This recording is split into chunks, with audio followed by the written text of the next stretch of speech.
Sabato 1 febbraio, Vicenza, giù le mani dei carrozzieri, assemblea regionale della categoria per incontrare i politici e parlamentari veneti e sensibilizzarli sugli emendamenti al decreto Destinazione Italia presentati a livello nazionale dalla categoria carrozzieri contro le lobby delle assicurazioni per la modifica del decreto che toglierebbe la libertà di riparazione ai consumatori. Perché credo che questa legge che noi contestiamo in maniera molto forte vada contro tutte quelle che sono le regole del buon senso. Ognuno dovrebbe fare il proprio mestiere, le assicurazioni dovrebbero fare le assicurazioni, gli autoriparatori gli autoriparatori e i cittadini che si assicurano nel caso in cui il rischio poi diventi realtà e sono danneggiati dovrebbero fare i danneggiati, venire rimborsati e decidere dove andare a riparare la propria auto. Presidente Bonomo, Confartigianato Vicenza, ospita oggi qui l'Assemblea regionale dei carrozzieri per sensibilizzare i politici e i parlamentari verso una battaglia della categoria.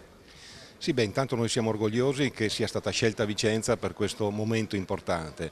Oggi diremo ai politici che devono decidere in fretta perché tempo non ce n'è più, non c'è più tempo, non ci sono più risorse economiche e in questo momento in cui vediamo anche sui banchi di Parlamento scene di ordinaria follia, vorremmo avere dai nostri politici delle rassicurazioni che il loro lavorare deve portare dei benefici per le popolazioni.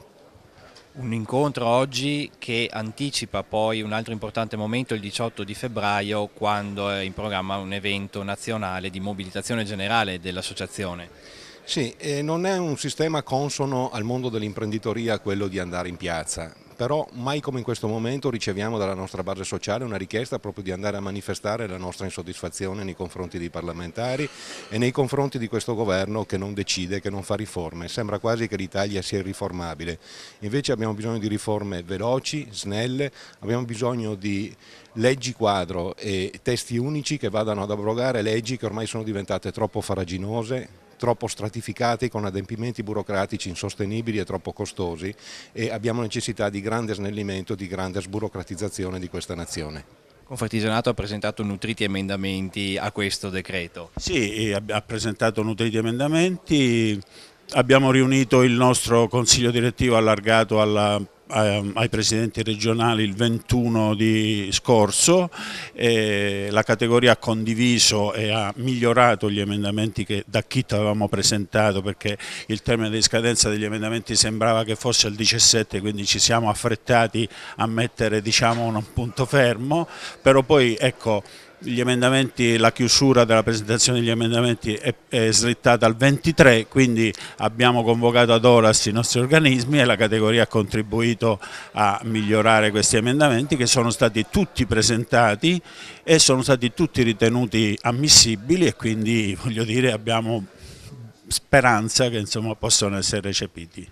Noi ci siamo mossi su 3 direttrici importanti, una è quella di preservare la facoltà per i danneggiati di scegliere il proprio riparatore di fiducia e questo è molto importante per conservare un'aspettativa importantissima di qualità della riparazione che diventa anche sicurezza stradale.